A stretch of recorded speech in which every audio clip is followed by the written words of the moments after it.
All right, we've made it. Today on Good Times, Bad Friends, we're flipping the mic. You've heard his takes. You've heard his debates. You've definitely heard him argue about Michael Jordan.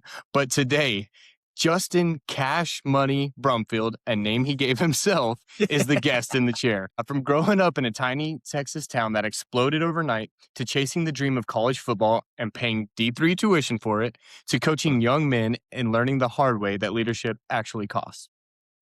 This one's not about hot takes. It's about timing, it's about ego, and it's about God rewriting the plan. And maybe why the coin toss isn't always what you think it is. So disappointing. If you're new here, hit follow, like, and subscribe. We drop honest conversations every week, and this one might be our most personal yet. So, Justin, for flipping the mic, number one host interview. Welcome to the podcast, Dude, what an honor. I've heard so much about this podcast. It's all over my news. I mean, I got YouTube, I got Spotify, I got MySpace, I got freaking Starlink. Everybody's hitting me up and they said, who is this Good Times Bad Friends? I'm like, listen, just go listen. So, I mean, for me to be on here, I mean, it's a blessing. It's an honor. It's the opportunity of a lifetime, and I've earned it. And I think I'm ready for, and when you told me about this, funny enough, and I'll just go ahead and tell because we were talking about it off the air.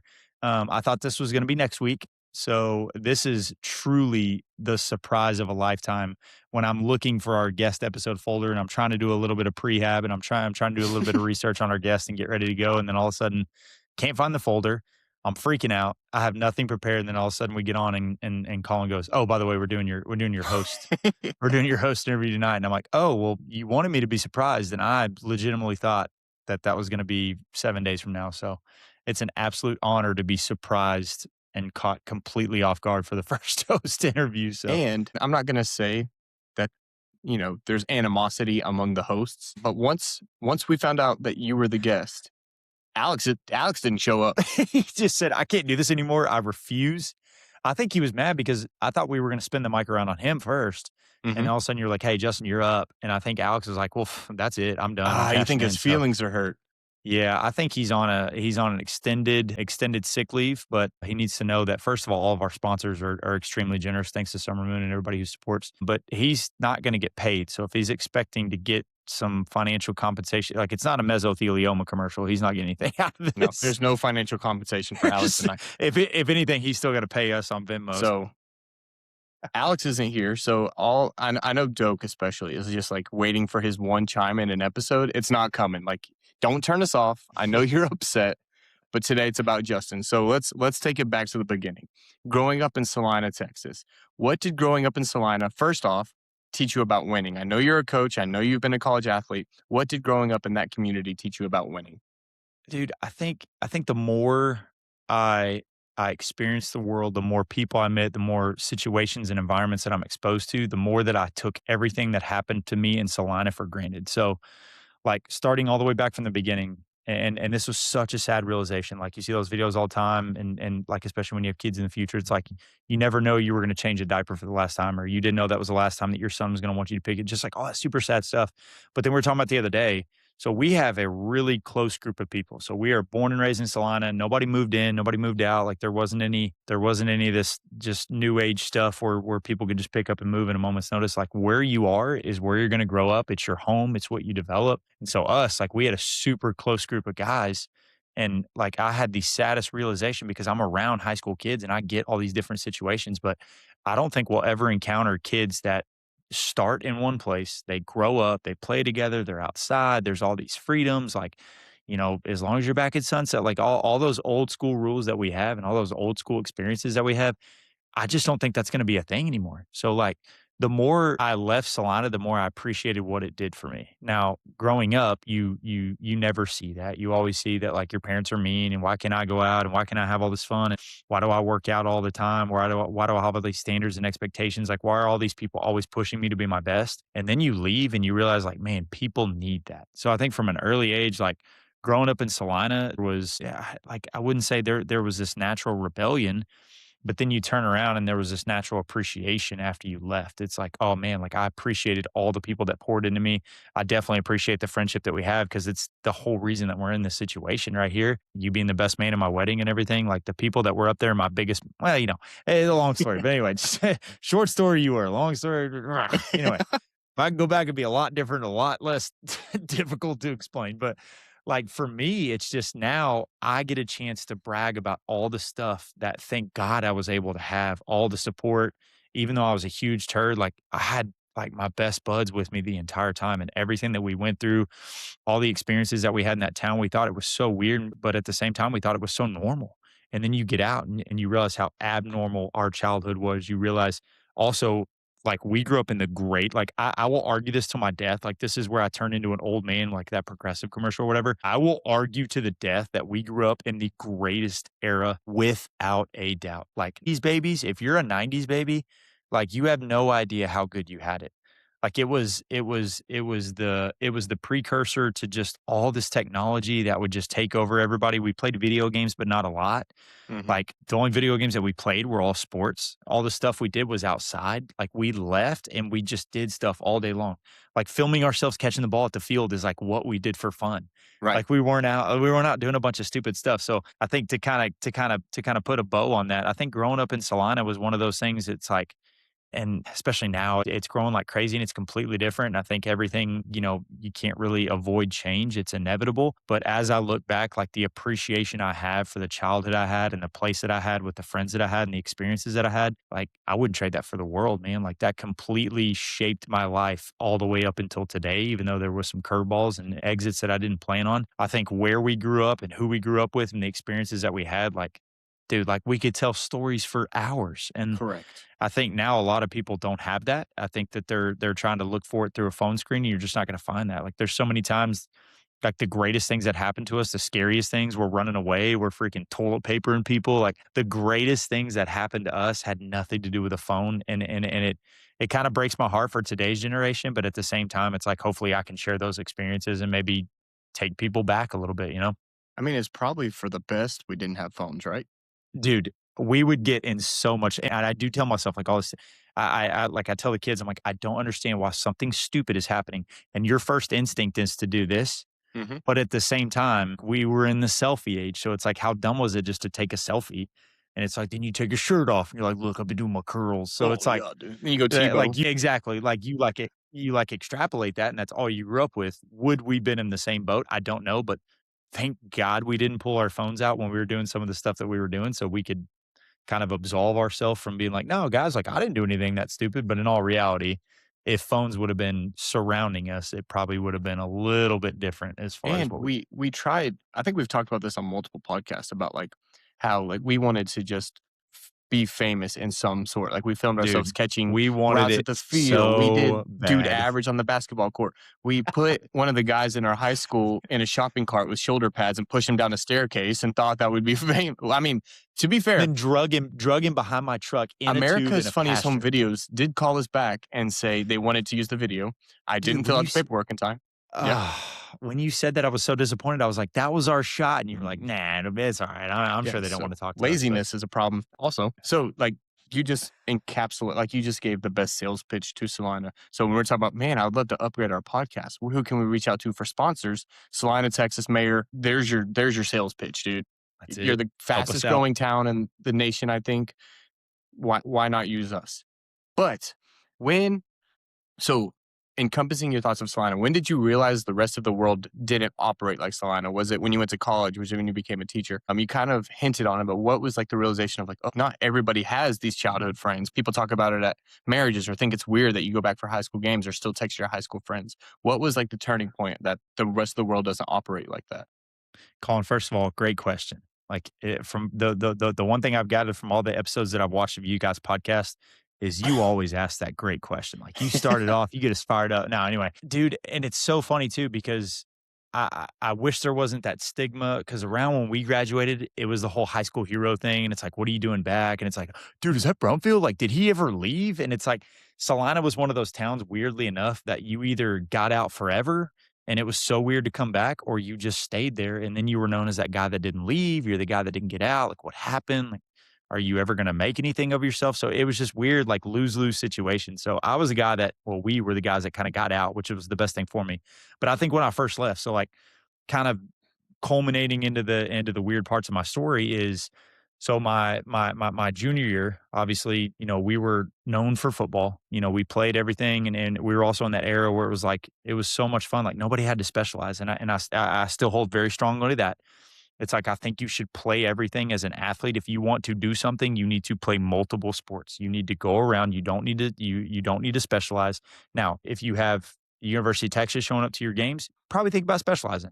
But the majority of us, we were not good enough to do that. So anyway, my junior year, I'm feeling pretty good. We won 7-on-7 state championship. Our freshman year, we won a state championship, and I was one of those like lucky ones that got pulled up and I got put on special teams, which now looking back at it was actually a pretty cool thing.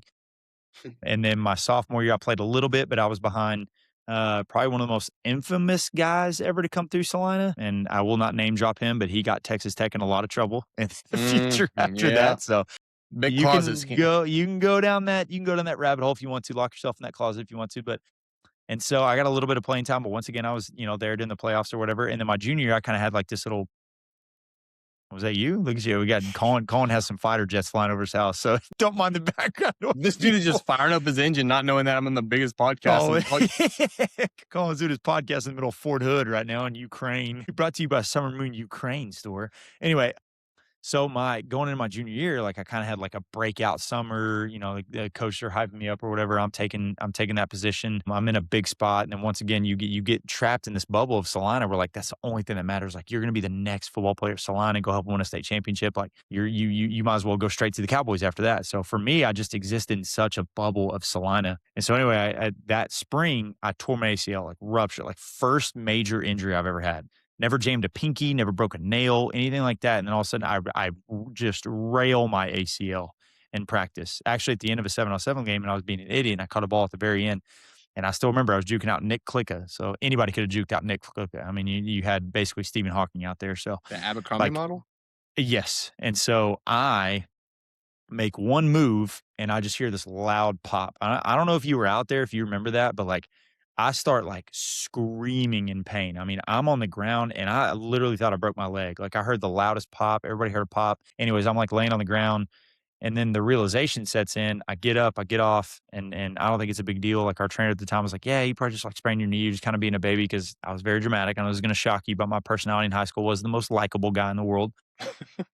Anyway, so I go from basically being at the top of the world. I'm at like the football mecca of the world. I'm in the best place in the state of Texas. Like nobody's doing it like we are. And then all of a sudden my dreams come crashing down. I'm like, man, I'm about to have a huge senior year. I'm going to get recruited. Like I'm going pro because once again, I'm trapped in the bubble of Celina, Texas, where you're good at one thing and you don't really get outside of that. And so anyway, I struggle a little bit and we kind of dive back into that and reverse back. But I got to answer your question. So super long winded all the time. But I think when I graduated, my dreams were already kind of crashed down a little bit. But at the same time, I still wanted to kind of continue my football career.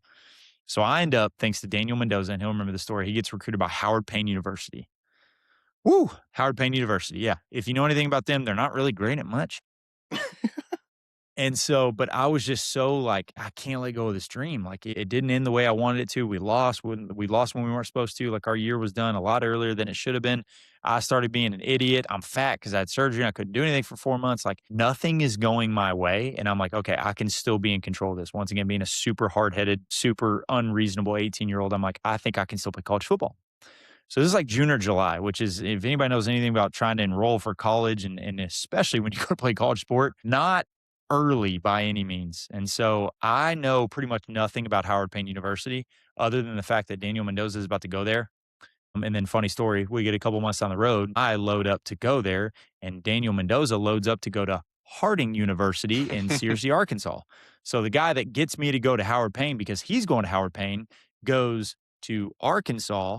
And then Jay Brum heads down to Brownwood, Texas. Mm-hmm. And that is literally like, talk about drinking or like realizing the real world through a fire hose. Like when I got to Brownwood, Texas, and they are 0-10, and their culture is 0-10, and their people are 0-10, and I'm pretty sure Celina could have beat their team at that time and pretty much anybody that we were going to play. I think that was the first realization. I kind of keep my mind in the sports world because that's just how I am. But just everybody that I met is just a lot different. Like nobody wants to just go to the park. Nobody wants to just like Mhm. go do exactly what everybody else wants to do. Like we only hung around with people that wanted to do probably what we wanted to do.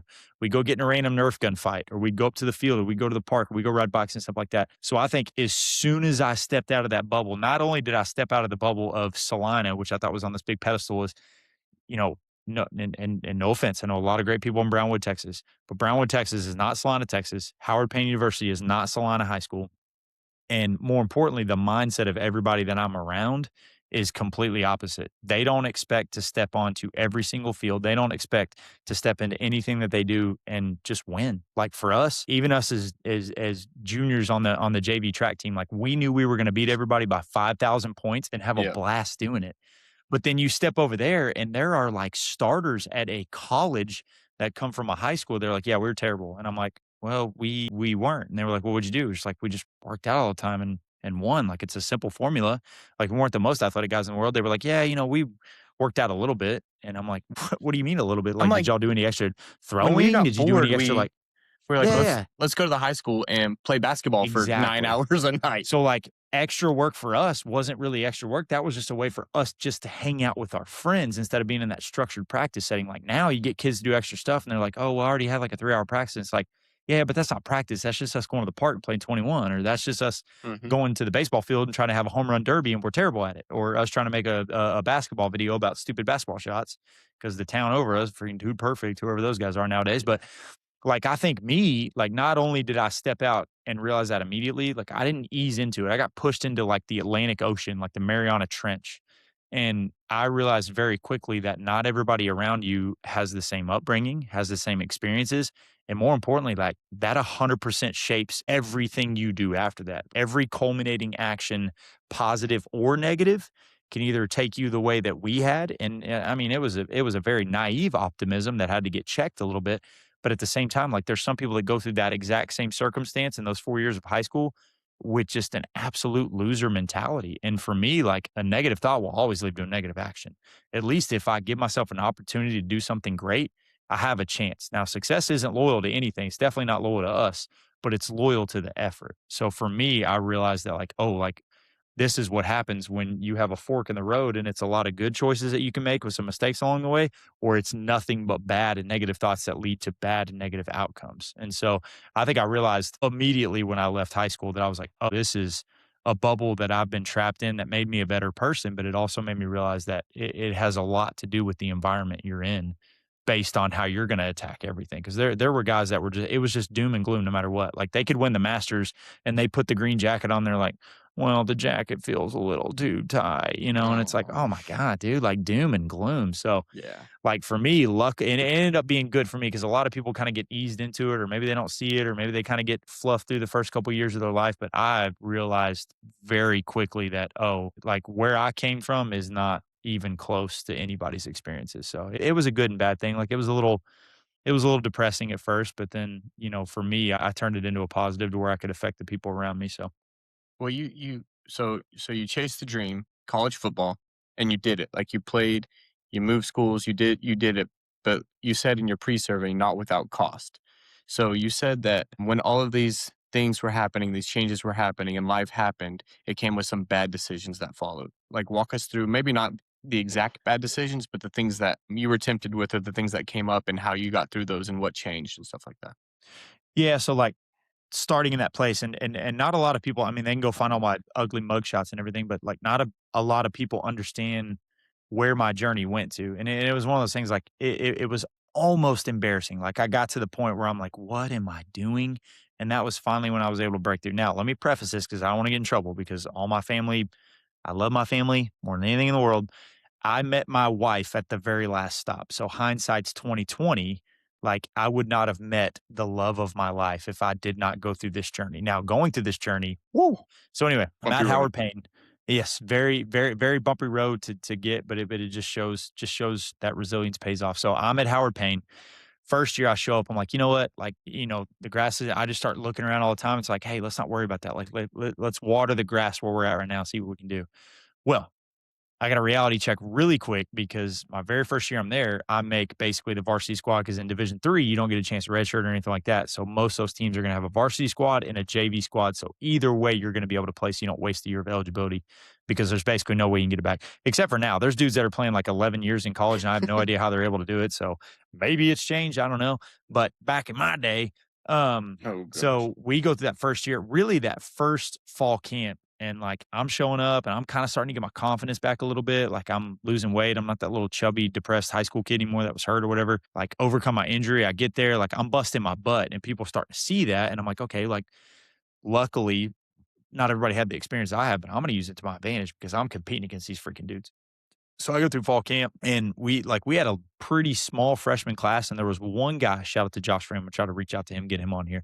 And they came from Maypearl, Texas, and he kind of had the same mindset. They weren't as successful, but they were kind of up in the Dallas area, so he knew about that. But anyway, I start basically just really working my butt off. So it gets to where basically me and him are the only ones that kind of get pulled up in that freshman class.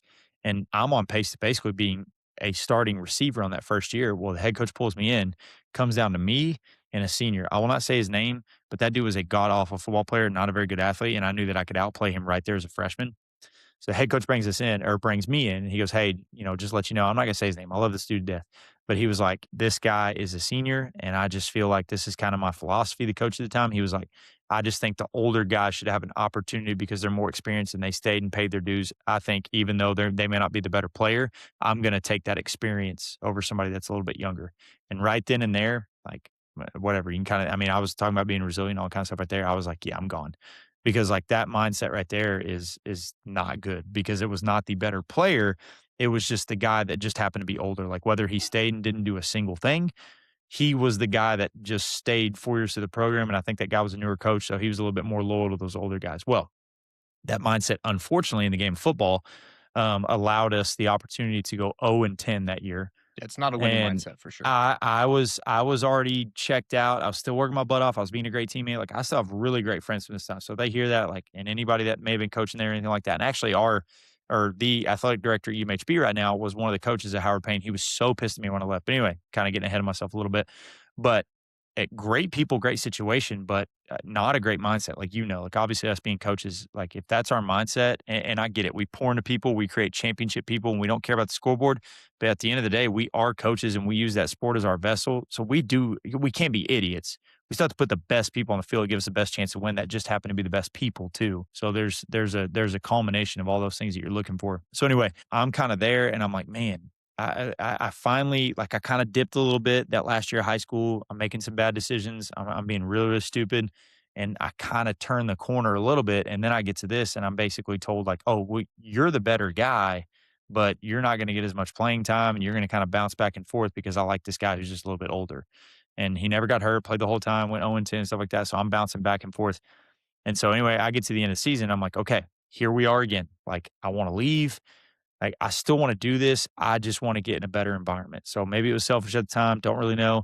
So the guy that actually got me to go there, I called him, and obviously I was super sweet about Daniel getting me to go to the middle of nowhere, and I'm like, "Well, maybe I chase you and I go to Harding," and he was like, "No, I'm already ready to leave too."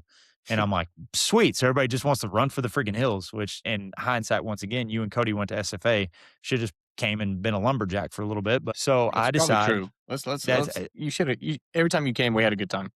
every time I visited, it was good. I remembered sometimes, didn't remember sometimes. So we can get to that a little bit too, man. Glad to sleep. Those stories, man.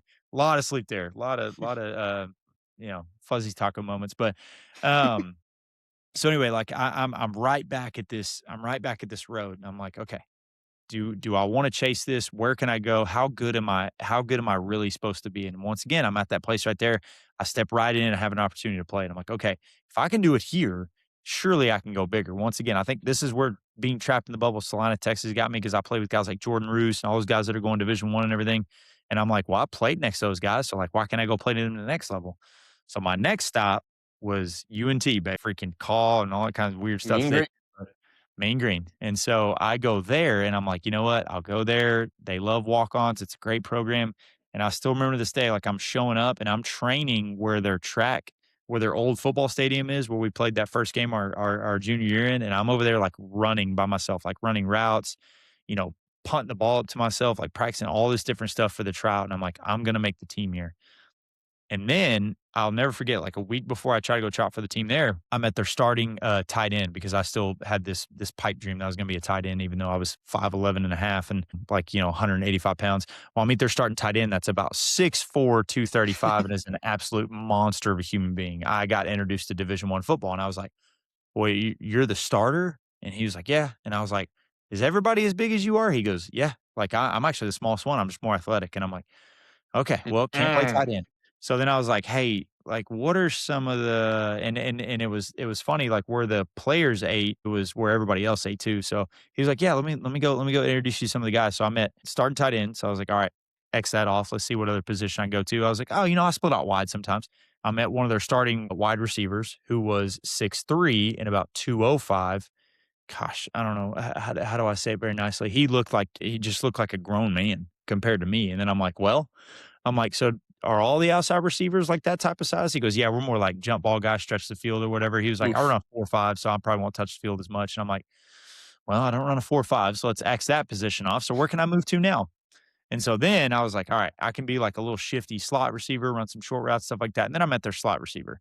And he's only about 5'10, about 185, but he's a 185 to where he looks like a freaking bodybuilder. And I'm like, well, that doesn't make any sense. And he ended up being an All American. Now he plays in the NFL. I think his name was Breland Chancellor. And I looked at him and I was like, "So you're probably pretty fast, huh?" And he goes, "Yeah, I'm about a 4.4, 4.3." And I'm like, "I don't think I'm going to be able to play here." So long story short, I chased the dream to a bigger school without doing any research or having any idea of any kind of human being that was going to be there. And so I basically hit another brick wall and I just waste a year of terrible decisions. I'm like, I should join a frat. That would be a smart idea. So I go into Pike and like basically just like dip out on them after the end of the year and stuff like that. And like I go down the road of like, well, maybe I can't do this. So then I settle, or I kind of hear about this place that we actually had a guy from Celina go that was UMHB. And I was like, all right, let me give this a shot. So it's like all the stuff I've been through, I wouldn't necessarily call it like bumps in the road or anything like that. It's just decisions of like, should I leave? Is it the best decision to leave? Like nobody's really pouring into me about why it's not the best decision to try to chase this. And then you go from like a public school to a private school, and it's like you can go down all these rabbit holes or whatever. But I think the biggest thing that shaped me is that sometimes you're chasing a dream just because it didn't go your way right there in the moment when you were younger. And that's when it's just so important to have, whether it's parents in your house, like coaches, especially. I think that's the biggest reason why now looking back at it, I think I wanted to go back and do it a little bit differently is I wanted to still be around those guys that are at those age to where, hey, I know you're chasing a dream. Hey, I know you want to do this, but just be realistic about where you're going to be in 30 years. So I think I finally had to take a step back and say, is this really going to be worth it in 30 years that I was able to take a couple snaps? And in all reality, I was at UMHB for 3 years when I tried to play, and I really only got on the field for 1 year. Like my last year, I battled into it. Luckily, we had a couple guys get in trouble. So basically, I got to step into that starting role and played all the time. But it's like the biggest thing you learn is how important it is to have people around you that sometimes will tell you, hey, it's not a smart idea. Like, hey, maybe you don't need to chase it from here to here to here. Like, maybe you need to be okay with just playing intramurals, get your fix there, go to school, get your degree, meet people, stay around people that you love, and more importantly, will guide you in the right direction. And then from there, you can kind of take steps to get better. So I think for me, it's like, I kind of put myself in this selfish situation. I think I kind of isolated myself in a little too, I guess, a little too quickly. And then I told myself, like, no, no, no, you can make it. Like everybody's doubting you. You're the guy that can push through. Like you're the guy that can make it. So I think for me, like through all the struggles and everything, I think it just always comes back to the culmination of who are you around, and more importantly, you need to get around people who are going to be honest with you and tell you exactly what you need to hear, and not think about 30 days down the road. They need to think about 30 years down the road as far as support. And I feel like if I was with y'all would have been like, hey, it's okay, dude. Like, you don't need to play any further than this. It didn't end like you wanted it to, but you have your whole life ahead of you. But instead, it's like, well, I do, but I want my whole life to be football. Like, my whole life had been football up to that point. So I didn't know anything else besides football. Does that make sense? Yeah, and a couple things. One, that's what I really like about, like, you in our friend group. There's, like, 5 of us, and I don't think we sugarcoat a lot of things just to, Mhm. like, make someone feel better. I think we had, like, the last Friendsgiving, we were sitting around the fire and, like, getting into it about, like, what the legacy we leave behind with our Dude, family and what the afterlife, and, like, we did not, like, try to pull punches. We, like, spoke our feelings, and I like that we did that. 2, I think it's, like, you having that experience is like a godsend for you teaching your current kids that like your identity isn't football, right? Like 100%. your high school and college sport is not your identity. It's a part of you that you like the most. But if you were to take that away, like what are you? And I think anyone can say that, but someone like you who's lived it can give an actual like lesson moment of like you're so much more than what your feelings tell you about this sport. No So doubt. I think what I want to know from you, I want to go into your coaching, like your next step after college and how you became a coach to instill these lessons. But before we wrap up, if you could sit down with 18-year-old Justin, knowing all of Oh, the mistakes that have been made and the mistakes that have come and all the pros and cons, what would you say to him at a sit down with just you two? I think the first thing that I would make abundantly clear is so, like, right there at the tail end of my senior year, like, I get hurt, I'm boo hoo, like, everything's falling apart. And I think I realized that I just put too much into my identity as an athlete. So I think if I could sit down and be like, listen, you were a good athlete. You had a great high school career. You did it the right way. You played everything. You had a great group of people. But in all reality, that is not even going to be close to what shapes you when you go 30 years down the road. And I will never forget this to this day. Like we had, and I get it. You're at a place like Celina, so that like nobody cares about anything, or nobody gives the perception that anybody cares about anything but football. But I will still never forget after our last game, our senior year, Butch Ford brings us into that front meeting room right there, and he tells us that the most important thing you can do, and really right there, I would take myself back to that meeting.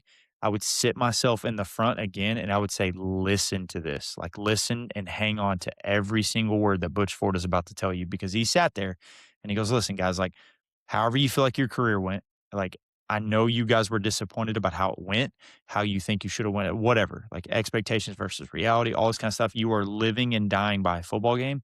He goes, but the most important thing that you could ever do is give your life to Christ. Like, do you remember that meeting that we had at the Yeah. like it caught me by surprise, because I thought that they were going to hate us forever because we were dubbed as like the class and we were supposed to basically win in every single thing that we do. And then we kind of underperformed in football. Really, I mean, we kind of underperformed in everything, but like football was obviously the thing that we sold out for. But for me, I think if I could sit down with 18-year-old Justin, I'd be like, listen, like the fact that you made it this far, you're a turd. Don't worry, you're going to get your revenge on that when you have kids and coaches and all that kind of stuff. And so I just wish I could sit 18-year-old Justin down and say, don't worry about anything else you have planned for your life. Listen to this speech, listen to it again, go up there, shake his hand, give him a big hug, and say thank you. Because in all reality, he was truly trying to direct us in a way that you can detach from sports and be so much more successful than you were as a high school athlete. Like looking back at it now, like I laugh all the time because you hear those kids are like, yeah, I just had a really hard day. Like I had a flat tire. My girlfriend broke up with me at lunch. I'm like, dude, you have no idea like how much better life is going to get for you, and how those moments right there are going to seem like nothing. Like if I could go back and have like, like if stale bread was my biggest problem, instead of like my Right. kid just terrorizing everything that we do or anything like that, or going to a job or anything like that, or facing those adverse filled moments, I would take that in a heartbeat, and I would go back and tell myself like, you are primed for these moments, and like sports has built you up to have those character traits that are going to make you a better person, but it's not who you are. So you got to be able to let go of that, take those traits, and then go be somebody else. Like go chase a career, go chase a college degree and stuff like that. So I think if I had to sit down and give myself one piece of advice, it's like, don't worry about being an athlete anymore. Take the things, and I think that's what makes us great coaches right now, is we were able to kind of see that. Like we can finally look back and see like what we learned through athletics is why we're the people we are today. But it has nothing to do with how athletic we are. Like that did not carry on. That stopped. But then everything we learned from what we did as an athlete, like the character traits that we had and everything that made us a better person, that's what we carry on into the next life. Like that's what you carry into the game of life that's going to make you like whether we chose to be coaches or bankers or anything like that. I feel like you and I just have that drive, and we turn that crazy personality into like this super disciplined, drive or mindset to want to be the best that we possibly can be. So I don't think it matters what we chose, but luckily we were able to kind of finally pull the important stuff away from my athletic experience and now take it into our adult experience. Yeah, and I think I had a lot more time on the non-athletic side of it, being on the sideline and kinda getting view because I was there most of the time. So like I think I think like, dude, if we were to join up on the same coaching staff and have like the player side of things and like the really guy who went to all the practices, did all the extra stuff, but like didn't really like. I was totally cool with being on the sideline, getting hot dogs from the stands, watching my friends play football. Like You're when I like, tell "Yeah, you go guys." I was a role That's player, a I true meant like, story, true yeah, story. yeah, yeah, yeah, yeah. But you said something interesting in the survey that I think everyone needs to hear, especially like coaches and young coaches. And you talked about like trying to be the cool young guy. And like, I want to get your thoughts on like kind of what do you think the cool guy trap looks like amongst young coaches? Being the guy, so I kinda see this happening in real time because I'm not that guy anymore, but, like, I just wanna make sure I word this right. It's the guy that the kids wanna go have the funny conversation with, if that makes sense. So when you Hmm. walk in and you can't be the guy that can just give fist bumps, and then the kids start, like, blurring those lines of they'll start calling you different names or start calling you your first name or anything like that. Like, I've had to check a couple Gatesville kids just kinda get to that point or whatever. But I think it's you're not only or if you were to sit every kid down and be like, "Hey, who's your favorite coach?" And, like, nowadays, favorite coach is disguised as well, he's the one that doesn't really yell at me, or he's the cool one, or he's the one that'll Hmm. kinda let some stuff slide and stuff like that. So, I think for me, it's not being everybody's favorite because if I'm doing my job the right way, I'm probably not gonna be your favorite coach because I'm holding you and I was that 16-year-old kid that was sitting right there and Coach Elliott is screaming at me because I knocked over the ropes one time. I freaking got caught on the ropes one time and he is freaking berating me. And I'm like, dude, this guy hates me. But then you look back and you're like, oh, no, no. First of all, I needed that. And second of all, like he was not my favorite coach because he was holding me accountable and he was teaching me to be responsible for my actions because I was so quick to blame other people. And so I think the trap that most of those guys fall in is like you have to be there and you have to build yes, you have to build a relationship and you have to build trust with those guys. But there's still always that line of like, I'm here to make you better and you need this and you just have to trust me. Like there's some of these things that we're just not gonna be able to have to take all this time or we're not gonna have all this time to be able to kind of build this whole like you get to know me, I get to know you. Kind of got to do that on the run a little bit. Hmm. But at the same time, like, I'm teaching you to be a better person because at the end of the day, you are a 16-year-old kid who's got so many mistakes to make and so many things to learn. And I've got to make sure that you learn that in the most effective way possible. Like, not I'm being a jerk. And like I was saying that, like, it's all about balance because this is one thing I did the first, like, when I first got to Gatesville, is you always got to have that balance where you're kind of right in that middle line of you're not a military drill instructor. Like, these kids are not Navy SEALs. They don't want to be Navy SEALs. They don't want to be treated like that. But at the same time, you can't be their best friend. You can't be their buddy. And that is 100% the trap I fell into because I had the good personality. I can make people laugh. But then when it came down to getting them in trouble, I'm like, I don't really want to get them in trouble yet because I don't feel like I built that relationship with them. No freaking bullcrap on that. You need to be in the middle of I'm creating a great person, not a great player. But like them being successful, you lighten up the scoreboard, them being an all district, all region, all state volleyball player, anything like that, that is a byproduct of how you're able to get them to be accountable and responsible for everything that they do on a daily basis. So I think the cool young coach trap is like everybody comes in, they're like, yeah, I want to be a player's coach. And I think that was kind of a buzzword that was going on for a little bit after like culture and anything, but that's more your head coaches. But everybody wanted to say, well, I'm more of a player's coach. Like I can relate with those guys. Well, that's cool. But then when you yell at them, do they think you're an idiot because you're the same guy that was letting them get away with some stuff? And all of a sudden you're in front of the head coach and now you're going to yell at them? Like, now you look stupid. And 100%, like I'm calling the kettle black. I was in that situation to where I was just trying to be so cool. I was trying to have so much energy. And then when my kids or when my better kids would mess up like that, like I would kind of try to steer away from it and avoid it and all that kind of stuff instead of just meeting it head on with every single kid that I have. It's like, I'm not loyal to your 16-year-old self. I'm loyal to the 30-year-old that if he makes that decision right there, there's real world consequences. It's not Hmm. just like a missed block or a missed tackle or a missed dig or anything like that, or, a missed serve or anything like that. Like now you go into the realm of if I let you get away with that stuff or you let your or like you justified to yourself to make excuses or blame anybody else or anything like that, now you're talking like real life adult consequences. So the more you avoid that, so if you want to be awkward, or you want to be that cool guy, or you hate that confrontation, you think people are going to hate you, well, just think about when that kid's 30 years old and he's gotten away with all that and he hadn't learned anything. And then all of a sudden he's struggling. And then now he can't dig himself out of that hole where he doesn't have a lot of time just because you couldn't say, hey, man, I need you to show up on time. Like, hey, you practice starts here. Like, I need you to do that. And it's because I love you. Like, I think the way I lay that out, I can always give the why or the purpose or everything behind it. But I think at the end of the day, Like the cool guy trap is refusing to hold people accountable and being giving into that 16-year-old instead of being loyal to the kid that or the young man or woman that that person's going to be. Yeah, and I think that's like when I first got into coaching, I was like very much like same as you.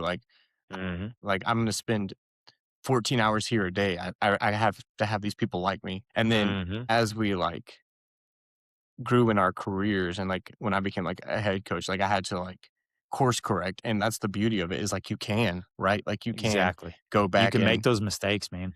you can like you can still be the coach who like does like the team bonding events, like has these relationships with the kids, but also like when your kid's late to practice, they know that they're just going to get a towel and they're towel pushing because you have standards. Like, Exactly. they're Exactly. still gonna like you at the end of the day because you held them accountable, but they're gonna know that like, okay, there's a line of I'm going to trust that the book readings we do and all of the things that we do, aside from just playing the sport that we're paid to coach and teach, like is going to Mhm. benefit these kids down the line. And like you're building relationships where like if that kid is having the worst day of their life, they have someone to go to that's not gonna like be irate with them or scream at them. That is just like also a person. And I think Yep. that's what a lot of coaches like are struggling to have is like they want to win, win, win, win, win, and not build Mhm. these people in the process, like you said.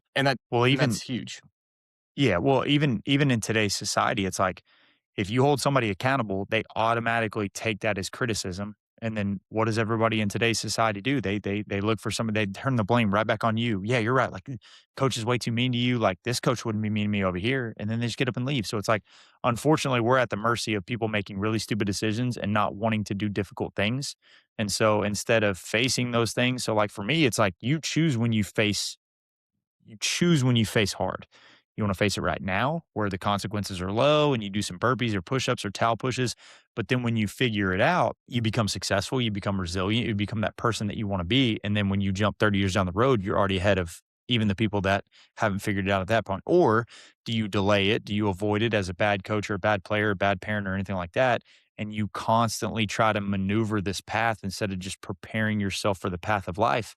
And now all of a sudden it's like, okay, now you're 20 years down the road. The consequences are real. Stuff gets lost or stolen or taken away from you because you can't handle your business. Well, okay, that's fine. You wanted to kind of sweep it under the rug over and over and over. Well, he's only 16. He doesn't know yet. He didn't know any better. He doesn't know any better. Well, now he's 30, 40, or 50 years old and there's no more turning back and he's by himself. So it's like for Right. me, like that's why like I can stand firm in the fact of no, no, no, I want to teach you this now. It may suck and you may move away. And unfortunately, there's only so many things that I can control. Like I think that was I was trying to reach out and control too many things when I was young. But at the end of the day, like I'm gonna do it and what I pray to God is I hope is the right way.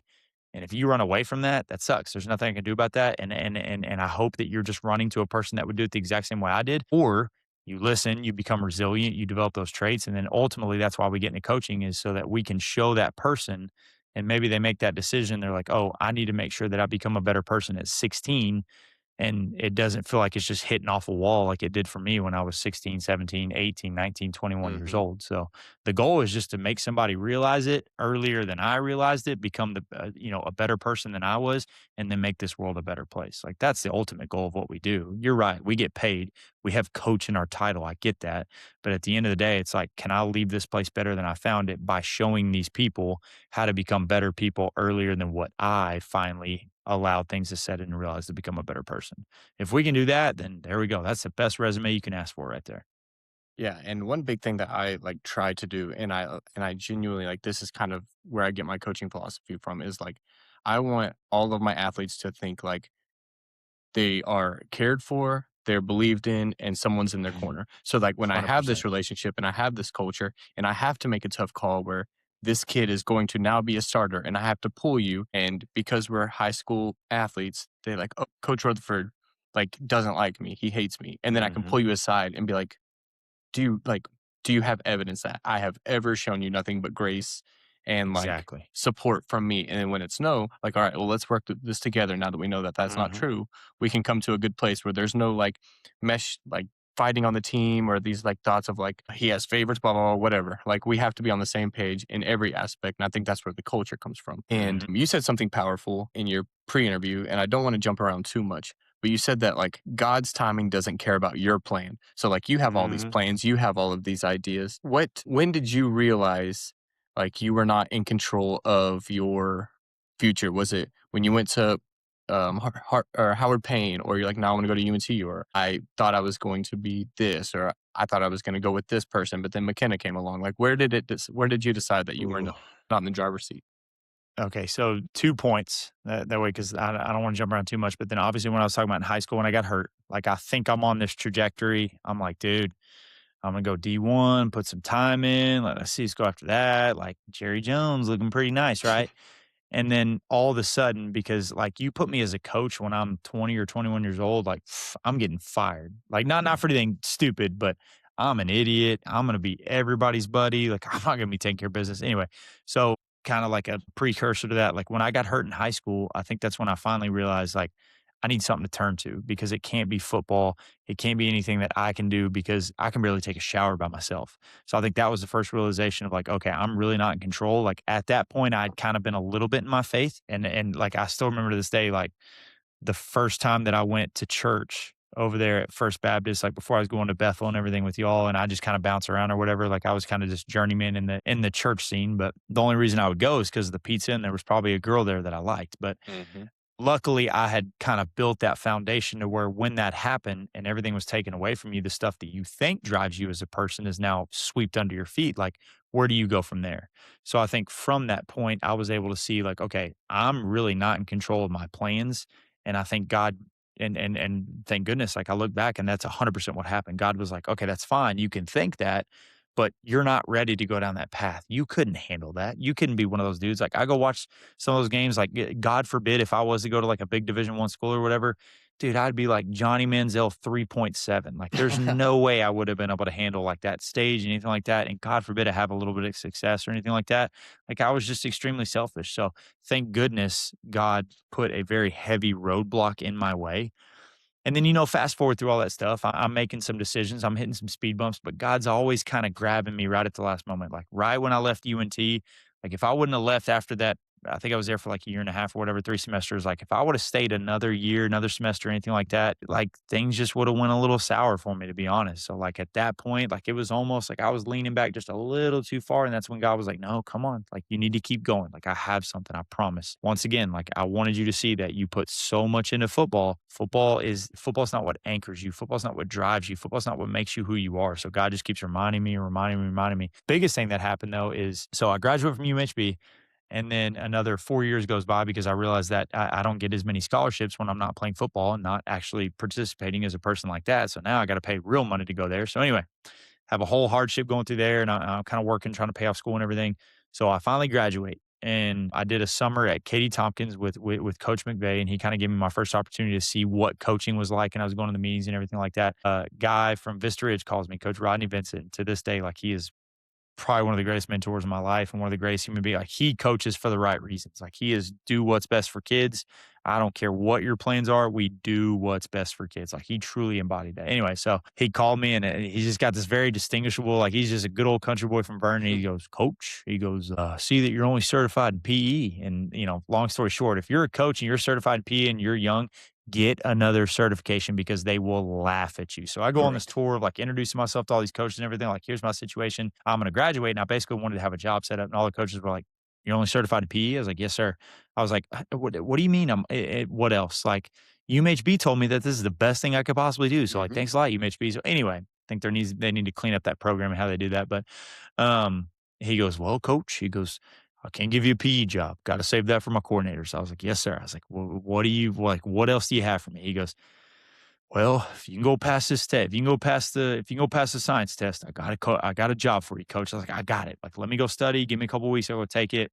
Well, I fail it. So I'm just like, huh. All right. Well, I called him back. I said, Coach Vincent, I'm sorry. Like, is there anything else? He goes, oh, coach, I was bending over backwards for you on that one. Let me see what I can do. And I'm like, dude, he didn't call me for a week. I'm like, well, that's it. Like, good There job on the goes first that. coaching job. Yeah, there goes my first coaching job. Dude, he called, yeah, I kid you not, like 2 weeks later, he calls me back. He goes, Coach, I got a silver lining for you. I said, let me hear it. He goes, I need you to go take the speech test because I need you can teach professional communication for freshmen. And then we can go from there and you'll probably have to get some other certifications and everything. Like I was supposed to leave or whatever. That's what ended up being the reason I left or whatever. And I was like, "Coach, I'll go take it tomorrow." He goes, I heard it's a lot easier. So I got faith in you, coach, but I need you to get it done." And like Coach Vincent, man, he's just good as gold. Like everybody will understand that. He's always like, "Coach," like that's always what he did. And so, dude, I go take that test, and like you've gone to take your contest test or whatever. Dude, I felt like I was walking into the Super Bowl. I am sweaty. Mhm. I'm nervous. I'm freaking out. Like at this point, I'm finding a job, seeing what the certification is, and going to take the test and just bombing them. And I'm like, what is happening? Because dude, I passed my PPR with like flying colors, PE tests, and all that kind of stuff. But like everything that I had was completely useless. So anyway, I get all the way up to this point. I pass the speech test by 1 point. I think Come the on. score is like 244. Dude, I'm walking out there with a 245 and I'm freaking out. I'm calling Coach Vincent. He's not answering. And I was like, "Oh no." And like I called him like the next day. Nothing. Dude, 2 days later, he calls me back. I'm like, "Coach Vincent." He goes, "Coach, how'd it go?" And I was like, "Coach, I passed it. I passed it." He goes, "All right, let me get you down here for an interview and I'll see what I can do for you." I'm like, "Sweet."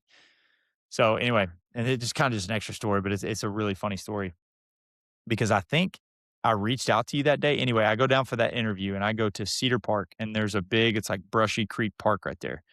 Well, he's like, "Coach, get here about 9 a.m. We can meet. We can get it rolling. You meet with all the big wigs and, we'll see if we can get you hired. Like all you got to do is show up and basically show us that you can do it." And I'm like, "Coach, I'm going to nail this interview. Like, I'm just letting you know." So like, I'm pumped. I get down there 8 a.m. Like I get to the school and I'm like awkwardly sitting down to this school. It's got 2,600 kids in it, by the way, which is bigger than the freaking city that we grew up in. I know I talk about that all the time. And I call Coach Vincent. He goes, "Coach, not a good morning to come in." And I'm like, "What?" So What? well, I'm kind of supposed to have an interview today, right? He goes, "Don't worry, like I'm gonna make it work. I just need you to kill a couple hours." And I'm like, "Huh." So I'm an hour and a half away from where I am, and I'm just gonna kill a couple hours. So I go to Brushy Creek Park, and dude, anxiety's through the roof right now. Like my mind is racing. I take off walking down this trail, and come to find out, this trail is goes like 3 miles one way. And I'm like, "I'm good, I'll just walk for a little bit and then turn around and go back or whatever." And I don't know, dude, like I just like space out and I just like take off walking. And I'm pretty sure I've covered probably almost 3 of those miles. And I go to get my phone. Dude, my phone is not in my pocket. I left it in my truck back almost 3 miles away. Like I don't know how long I've been walking. Like I'm literally like daydreaming, like all these situations and scenarios are going through my head. And then like all of a sudden I snap out of it and I'm like, I thought I was in like Mexico or something. And I'm like, "Dude, I need to get back to my truck because I don't have my phone." Dude, when I tell you I take off running to my truck, and I'm not like a long distance runner, and I'm like sprinting, and then I'm just like completely out of breath. I'm like, "What is happening?" And I'm stressed out. I'm like, "Dude, if he calls me twice, he's giving up on me." So, long story short, I get back to my truck, I get my phone, and he hadn't called. So then I called him back again, and then eventually, like super quick, he answered. He goes, "Oh yeah, coach, we're ready for you. Come on over." So I go over there and I'm like sweaty, but like dried up. So I show up and I'm just like gross. I have this like kind of Mm, short sleeve polo on and like slacks or whatever. And dude, I had to run. Like I'm this guy that's dressed super nice, going on a walk in the middle of the park. Like everybody's in like sporty clothes and they're looking at me like, "What an it? Like you lost?" yeah, right. And then I get to the interview and dude, I'm pitting. I'm so sweaty. I'm gross. My hair is just like this because like it's just been like blown in the wind or whatever. And I walk in, I'm like, "Justin Brumfield, nice to meet you." And so anyway, I get the job and I get to the point. So like everything's going good and we're in Cedar Park and there's a lot more to expand on and everything like that. And I promise hopefully you guys are just enjoying this story. So at least you can kind of suffer through my pain a little bit. And so anyway, I get to the point to where like eventually Vista Ridge is like, "Hey, like this class doesn't exist anymore. We kind of gave you like a cush opportunity. You need to pass your composite science or you're basically not going to have a job at Vista Ridge." Well, they told me this in April. So I don't know if you know anything about coaching contracts, teacher contracts in general. By the time you get to April, most people are pretty filled up on what they have. So Correct. I go from like this perfect situation. I get through, everything's going great. And then all of a sudden they're like, "Hey, if you can't pass the composite science test in a month, you don't have a job," which by the way is the hardest test to pass. Like you basically you have to have like your PhD in science or whatever. And so anyway, I failed that. And so we go from the point to everything's going really, really good again. And I kind of get fat and happy. And I'm the young coach that's making all these mistakes. I'm doing something stupid. So kind of going back to my other point and perspective and everything. And all of a sudden I don't have a job. And so I'm telling McKenna, I'm like, "Hey, I'm either going to go to Prosper or Katy Tompkins, which, none of those cities are less than 3 hours away." and McKenna and I had just gotten married and everything was going really good. And I'm like, oh, hey, by the way, I'm about to have to move 4 hours away for a job that I probably only have to stay at for a year until I can move back to Central Texas. Anyway, right there in that moment, all that to get to this. And God was like, hey, and that was probably the first time where I was like, let me take myself out of the situation.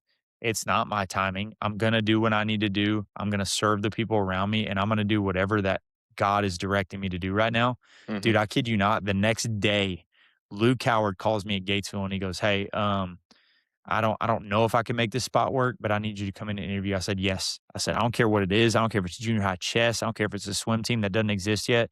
You got to give me a job. So I went in and got the interview, showed up, got the job. And then that was the first culmination of like, I waited and I trusted something that wasn't my athletic ability or, the game of football or my bubble in Celina or anything like that. I finally stepped back and I was like, God, I trust you on this one. You got me here. Like I Mhm. passed a test that I didn't even know existed. I'm at a place that I had no idea existed. I went down there. I'm sweating my butt off in the interview and all that kind of stuff. All that to just do a complete 180 and was like, let me change my mindset. And then all of a sudden I go from once again thinking that this next big thing is going to freaking sweep the rug under my feet. And then all of a sudden I get a call and it's like, hey, I have a job for you in the perfect place. Now we're in Central Texas where my wife's from. We can go back to kind of where we started and all this kind of stuff instead of being 4 or 5 hours away or having to change schools or anything like that. So that was finally like the first time where I was like, God, like I know you have this one. And then like as soon as that happened, it was almost like all the weight was taken off my shoulder. Call comes in, and now I'm at the spot I'm at right now. So all that to say, it's like that was the first time where I think God finally showed me, like, okay, this is what happens when you put your faith in the right thing. This is what happens when you trust me and you don't trust a thing or you don't trust the situation or you don't try to outmuscle or outsmart or outrun this right here. Like, I'm in control. I need you to know that. And if you trust that, like, and you're not always going to get the perfect situation, but you'll get what you need to move on. So, like, right there, I got exactly what I needed to stay in the same town as my wife instead of being 4 hours away as a newly wedded couple, which is never a really great idea. So, if anybody wants to try that, I highly advise against that. So, like, all that to say, it's like as soon as you put your faith in the right place, things just happen to happen a little bit more seamlessly for you. Yeah, and, like, let's just pivot to you bragged on your wife in the survey. So let's make sure she sees this. Let's give the ladies a reason to listen to the podcast. Your wife Because they don't, by the way. Like, I love her, but like, mm, dude, she doesn't listen as much as she needs to. So, like, I'm calling you a little bit out, babe. Like, come we on we now. mention her business every episode and we can't get a listen? We can't even get a listen. Like, Are what are we you doing here? serious? Um, so You're gonna get a talking text about that, by the way. Yep. Wait, she don't Yep. listen to it, so no, I'm not. Okay, so, let's talk about your wife's family is golf, like that's their niche, and but now you talked in the pre-survey about her taking on this endeavor with her family and her sister into the Summer Moon Coffee that we mention all the time. Thank you for sponsoring our new camera, Mm. um, please. And so knowing what you've learned about your journey through life, all the changes and the not changes and the pivoting, what have you learned watching your wife pivot careers? Well, I think she probably made the biggest sacrifice because, like you said, like she came from a completely different background than we did. Like we made it a joke to try to be on the high school golf team. And I think Coach Moore was like, yeah, you guys are never going to come out there. So it's like Correct. we were so far out of that realm when we were in high school and even into college. Like we just kind of started finding it, which got some good content about that coming on the way, by the way. But I think we were able to find that so much later. And then to see someone that was their entire life, like that was what we did, but just in a different lane. Like it was really cool to see that. But anyway, so she gets all the way to that point. Like everything goes seamless for her up to her adult life. Like she's got a really good job at this really nice golf course called Spanish Oaks. And it's like Matthew McConaughey's a member out there. So it's like she's at like the Taj Mahal of like the pinnacle of what she could do in her career. And she could have easily segued that into working at like the PGA headquarters in Frisco or anything like that. But then all of a sudden, and then this kind of showed me something too that kind of leads into how we direct and how we kind of guide and structure everything we want for our family moving forward is like we had completely different experiences. Like me growing up with a brother, her growing up with a sister. I talked to my parents, I don't know, once in like 17 fortnights or something like that. If she goes like 5 minutes without texting her mom and her dad and her sister or anything like that, or we don't plan a dinner at least 3 times a week, it's like something's wrong. Like somebody's mad at someone, someone's on vacation. Like that's an impossibility for that not to happen that many times. So her being as grounded as she was, like, she was the one that kinda, like, got away, I guess you could say. So, like, she was staying in the golf industry. That was gonna take her. It took us all the way down to Cedar Park because we had a deal. Because it took me 17 years to get my PhD in undergrad studies is what I say all the time. But she graduated first, so she actually got to choose where we went. So we went down to Austin. She's working there. She's got, like, a dream job or whatever. And then all of a sudden, like, their family wanted to have something that they could not only have together to kinda bring everybody back selfishly, but to also kinda, like, pass down to future generations and everything. So we chose something that was completely familiar to, I don't know, absolutely none of us that we've never done ever in our entire lives. And we decided to start a coffee shop because we were down there in Cedar Park. There's a funny story about how we found that. Actually, Doak and McKenzie kind of come into that because their daughter had the worst night she's ever had, like ear infection, all kind of stuff. And I remember we heard it from our room and we looked at each other like, sure you want to have kids? 'Cause it's like 2 o'clock in the morning. She is screaming bloody murder all night long. They slept for maybe 30 minutes. So anyway, they get up, they go find Summer Moon and we're like, "Man, this is a really good coffee shop. Like, why aren't there more of these?" So from Austin to the DFW area, there are no Summer Moon coffee shops. So we reach out to the owners. We start doing this. We're like, "Hey, we would love to maybe have the opportunity to start as being like a franchise owner because you guys don't have a store in this market or anything like that." And so anyway, long story short, like, she makes the decision to walk away from what her entire life had been to do something that nobody in our family had ever done. My side, her side, like, no one. Like, her dad was big in, like, the used car business or whatever, and, mom had always been a golf coach and, like, playing on the tour and stuff like that, so, like, they are legitimately nothing but a golf family and have been that way and have only worked in that space, and even Mackenzie at the time, I think she was a coach at Southwestern, so it's like, they had literally known nothing else, and all of a sudden, they were like, "Hey, let's get out of the thing that we're super comfortable with and let's go to something that we've never done before. And we've for sure never been successful in anything like that, any kind of endeavor like that ever before. But I got faith. So it's like, once again, like you just put this faith. And I think the whole time we were like, I just think, like, I know God wants us together. They're such a good family.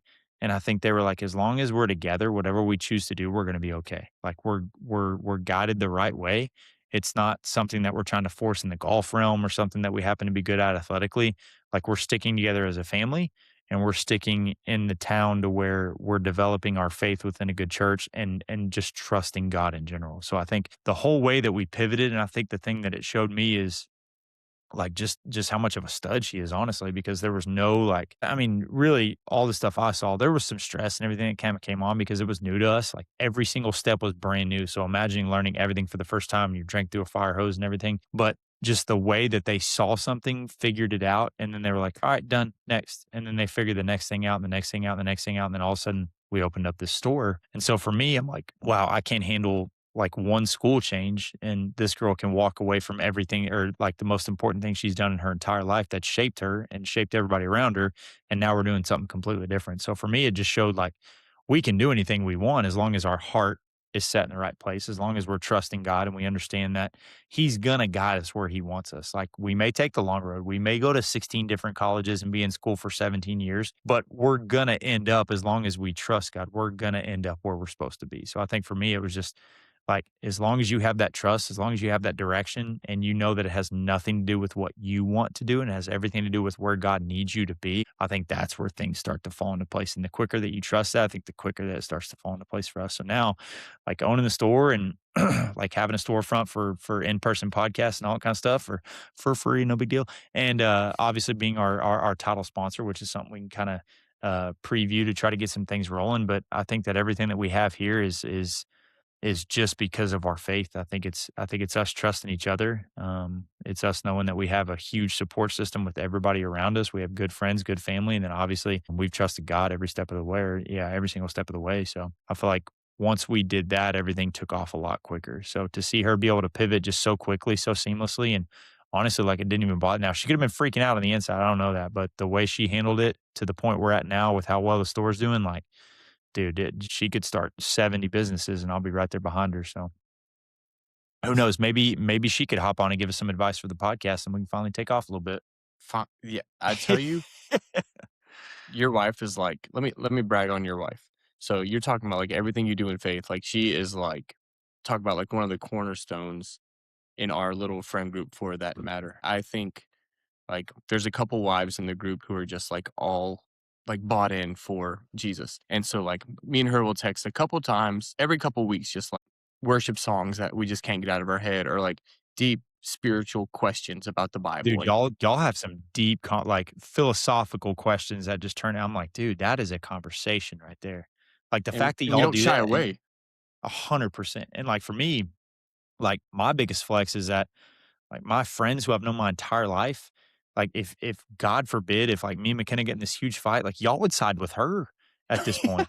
So it's like, even my, like, longtime high school friends wouldn't even have my back. Like, I remember that one time Dalton was like, "Yeah, if anything ever happens to y'all, like, I'm on her side. Like, you're gonna have to pay her, you're gonna have to pay us, like, you're gonna be in the doghouse, dude." And so it's just I don't know, it's just like the biggest thing I have about her is, like, she has gone all in on everything that we have, everything that we've been and stuff like that, and then, like, come to find out, like, y'all are better friends with her than I am with y'all, so it's like sometimes but it just that's just kind of a nod to her personality and everything that she stands for and everything like that, like, it's very infectious, like, you have a conversation with her and, like, it's just one of those things, like, you can't help but just be impressed. Well, I'll tell you, and I know she doesn't listen, so it's okay. That's not true. We like you more. And if there was like a situation that was like, well, this is happening, the This is Brumfields awkward. aren't working out. Like I think because of what we talked earlier, we'd be like, well, that's not an option. We gotta have a retreat and Yeah, fix yeah. this right now. Yeah, Like we gotta take a family trip somewhere. Dalton might actually be on McKenna's side, but I think everyone else is just like I think we're just like we like value McKenna as your wife, if that makes sense. Like it's because she is married to you and we love you so much that we like are willing to like dive in. And so that's just a testament of y'all's relationship, but you were the OG for sure.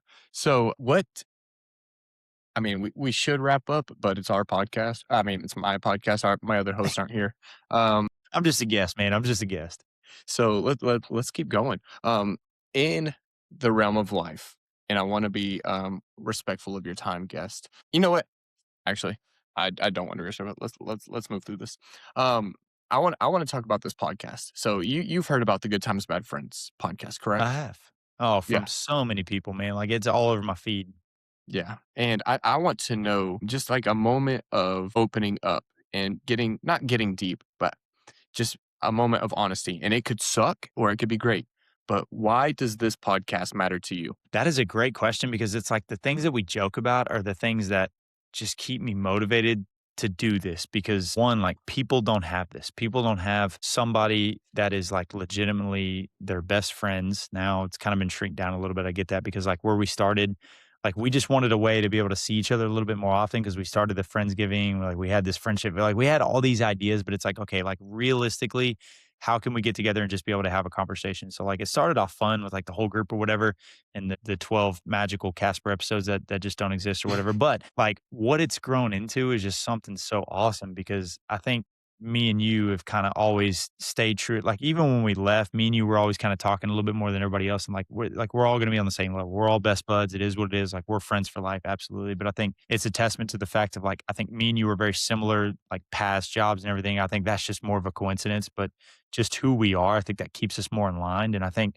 when we started this, I was like, man, it's be really cool. But then at the end of the day, I'm like, man, this is something like we get to share everything that we're so passionate about and all that. Like, I just wish we could have recorded all those conversations that we've had by every campfire that we've sat by, or Mhm. like every person that we've talked to, or every time we've gotten that deep conversation that like it may not be super beneficial for our friendship, but it just needed to happen because when you have a relationship with someone, and you have that friend that like literally I can say anything to you because I'm not going to say anything stupid. I'm not going to say anything just be derogatory or anything like that. But we can have conversations that are going to make us better while Yep. maybe pointing out some stuff that's not better about us, if that makes sense. So I think for me, what it's kind of evolved to is like something that I'll be super proud that my kids find it. Like I'm a lot more proud if my kids at the high school that I'm at find this one than the freaking us trying to get famous. Like, geez, man, like Yep. that was so embarrassing. But like for this, we get to share our thoughts, we get to share where we are, and you get to see it evolve in like real time. Like we've gone from the different things that we've wanted to talk about to the guest series and the type of guests that we have on. I think that tells a lot about who we are. And I think you can take this this data pool of the type of people that we want to have on our podcast and our platform and the things that we represent. And I think honestly, I think we're in this time where we're really growing our faith too. So I think we're being driven by some things that are a lot bigger than us. And so now you see that and you see people reaching out. Like we share text messages all the time about people that are going and like the type of people that we have on. And now we're in this spot to where I can bring former players on or try to get my brother in law on or sister in law on to murder mystery expert and all that kind of stuff. So just the different type of people that we get to have these experiences with, like now I'm fired up because like, this can go anywhere we want it. Like, Mhm. we're getting some big time people that wanna come on and have conversations, like, people that are excited to be on our show. And it's not because we're awesome, it's not because 'cause we're the best interviewers in the world, but I think we're gonna have real conversations, and I think we're gonna be able to meet people where they are, and I think like, we're still so new to this to where when we hear a cool story, like, I'm locked in. Like, you tell me a story about hunting deer in Mexico and stuff like that, or how you're a Yeah. preacher, or how you were over here and doing this, like, stuff that we don't get to do on a daily basis. It's like people that are in a different realm that we're interested in, that we don't get to live in because of what we do. Like, dude, we're locked in. So it feels like when you're telling a story to someone who's hanging on every single word that you're saying. So for me, I think we offer a platform to people to where like most people go on and they're guests and they ask these like cookie cutter questions. We literally open it up and we're like, tell us about you. Tell us your story. Tell us what shaped you. Like, be vulnerable. Like in this moment right here, you asked me to be vulnerable. Like, I'm not in a situation where I get to learn about a lot of people outside of it. And I get pretty selfish. Like, the only people I want to kind of talk to, because it's the only people, and I kind of have a sour perspective on parents and stuff like that sometimes, are other coaches. So this allows me to open it up and see people, and it's like, oh, okay, well, there's other people in the world that I can talk to and connect with and hear their experiences and their stories with. So, like for me, that just fired me up. Like when we started talking about, like when you laid out that folder with the yearly plan and like the growth plan and everything like that, like it was awesome because I was already on board with that. I was like, dude, I want to take this to the next level. I want to make sure that we have people on from every kind of background that we can think of, whether it's a current event or it's something that we are just interested in, like the outdoors, or having people that are of faith in there, kind of in like a higher position of faith and all that kind of stuff. I just think whoever we have on, like we just have a great time. And I think we stopped trying to have certain people on. It's just people that we wanted to reach out to that it would be really, really cool. It'd be a big get with huge following or anything like that. But in all reality, it's people that we want to have on and it's people that we want to have a conversation with. So I think that's where we really hit the sweet spot is okay, we stopped trying to do what we think people wanted to, and we just Mhm. did what we wanted to do.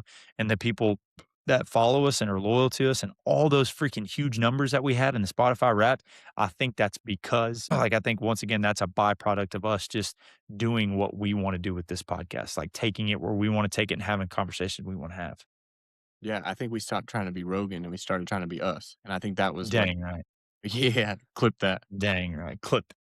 No, I do think, like, if you would have thought in the OG days that this thing would turn into us getting people from, like, TV or documentaries or authors Yeah. or, like, people who've traveled the world writing books coming to talk to us, and then, like, just the most humble thing each episode is either when we're still on air or we're off air in the end room, and he's like, "Dude, yeah, like, I'll come back on anytime. You guys are great. That was fun." Yeah. I'm like, that's just like a humbling of like, Huge compliment. sure we get some of our questions from ChatGPT, and I think that's kind of like a outline, but I don't think we really stick with I think we just let them talk, and we're so, like you said, genuinely interested in what they're saying.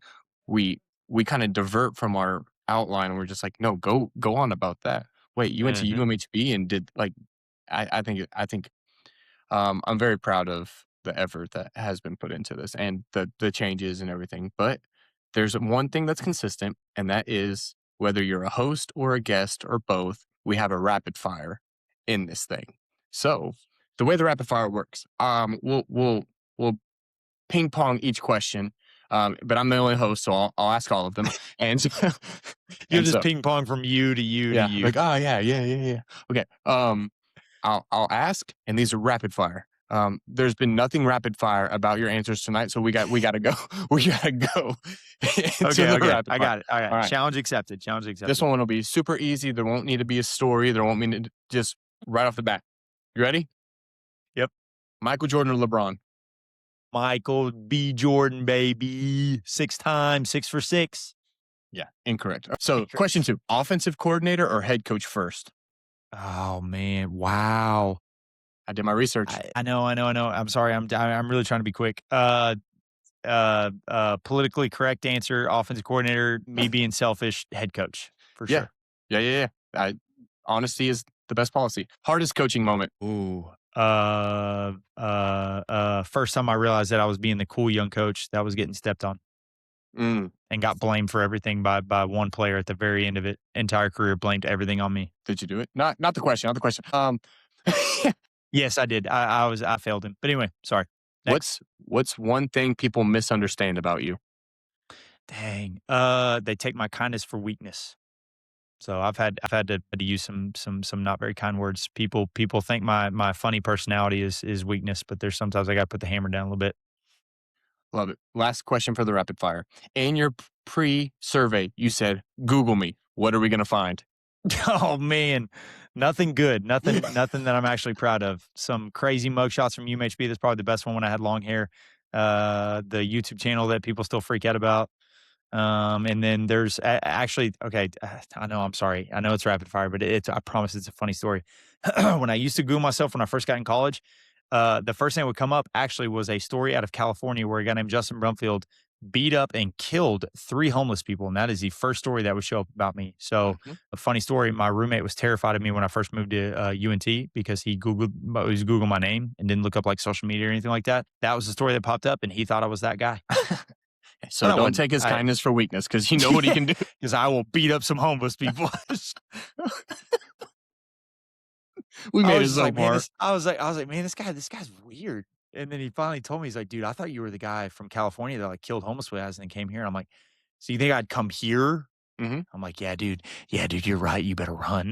I gotta repent, brother. Okay. I got two more questions for you. One is kind of like a reflection question. So we know most of your story and we get little tidbits each week from our podcast. So when you look back at 10 years ago, Justin, what would Mm. surprise him most about who you are now? Probably how grounded I am in my faith. Like really finding that. We found a great church. Like, yeah, and really honestly too, if you would have told me 10 years ago that you would have a wife that doesn't think you're a complete loser and idiot and off the walls and kids, I'd be like, dude, I'd literally laugh at you. Like anytime I think about how I was in high school and just a little bit beyond that, honestly, before I met McKenna, if you would have told me that I would be like a husband, a father, like a leader in a community, like people that kids do finally see as like a good balanced leader, not just like this total goofball, big goofball at moments, but like really finding that balance in my life. I'm very surprised. Like I thank God because I know that it had nothing to do with me, but he put a lot of good people in my life that have really mellowed and balanced me out. And I think that's what blows me away. Like my kid runs up to me and gives me a hug and he's a good kid and like people love him and he's gonna be a lot better than me. And like that's my goal now. Like that's what I'm extremely fiery about and something I do not mess around. Like when you have kids, like your sole purpose flips to how do I make this guy 10 times the man I am. Like, avoid the mistakes. I'll take all the arrows in the back. Like, I will freaking lay down my life to make sure that this kid is way ahead of me. So it's like my mindset is completely flipped, and I never thought I would be like this. Like, I never knew my mind would be able to shift this way until I met the most amazing woman in the world, had some kids, and now it's like I will protect those kids. Like I'll skin you alive if you get close to those kids right there. Like having that feeling you have for them. So like I surprise myself more and more every day. More and more. Sorry, I wasn't getting like Oh, super getting emotional or choked anything. up. I know. Sorry, I wasn't getting choked up. Anyway, but like for real, like if I could go back 10 years and that guy could watch the guy I am today, he would be like, "Wow, dude, like that's impressive." So there's sometimes where I kind of stop and I'm like, "Whew, thank God," but I know there's a lot of work to be done too. So, but Yeah. I'm super proud about that, no doubt. Yeah. And if you're listening to this episode, I wasn't making fun of him for getting choked up. He genuinely, I saw him choke and he wasn't crying. It was real. It Yeah. was real. It was He was real choke. actually choking. Last question, and then we'll let you go. Who are you following, reading, or listening to right now that's encouraging your walk with God? Dude, I had gotten and I was kinda peeking around before we started the rapid fire. Dang, I really wish I would've known that because I would've gotten it, but I have an ESV, study Bible, and I've been diving into that. I have a bookshelf over here with about like, another thing that I started that hadn't done anything since high school is I started reading books, Hmm. and so I've read about 20 or 25 books right now. If I had to recommend anything right now, what was a really good one that I read? Hang on, hang on. Dude, if you could read one book right now, and I'm kind of going back to this guy, and I saw him on a podcast. It was James Clear, and he wrote Atomic Habits. And Mm, this is possibly one of the best books I've ever read because as you come into adult and you want to be a little bit more responsible, like you really do kind of have to teach yourself how. And he was also on a podcast and he was dropping about how he is a man of faith. So that was my really, really quick connection besides just like my study Bible and just kind of diving into some stuff and really diving into the notes and like what scripture says and how it applies and how I can use it and kind of share the gospel and everything. And then I've been kind of working through some discipleship stuff from one of the elders in our church and everything. So like as far as right now, like read the book Atomic Habits, take notes in it, be able to kind of align your life to what you do every day for like what he says, like your 10-year thoughts or whatever. So if you can spend a minute a day on something that's going to make you better 10 years down the road, when you get 10 years down the road, you're going to be so proud of where you are. So that's the biggest one that I've been doing. And then obviously I've been trying to stay as grounded as I can because I feel like I have found this balance. And as soon as you start wanting to do good, there's somebody on the other side that wants to drag you right back down where you were. And so, for all the steps forward I take, there's somebody trying to pull me back even harder because when you're favored by God, you're also favored by the devil and probably twice as much because he gets terrified when you move the good way. So hmm make sure you always keep yourself grounded in the good way, man. Yes. And that's Justin Brumfield, competitor, Listen. coach, husband, dad, and apparently, which is probably his worst trait, still a Michael Jordan apologist. But seriously, this episode wasn't about hot takes for once. It was about humility. It was about timing. No conspiracy It was about theories this time. leadership. It was about learning the hard way. So, if this episode encouraged you, challenged you, or made you rethink what leadership actually means, follow, like, and subscribe. Share it with a young coach. Share it with someone frustrated about where they are. And we'll see you next time on Good Times, Bad Friends.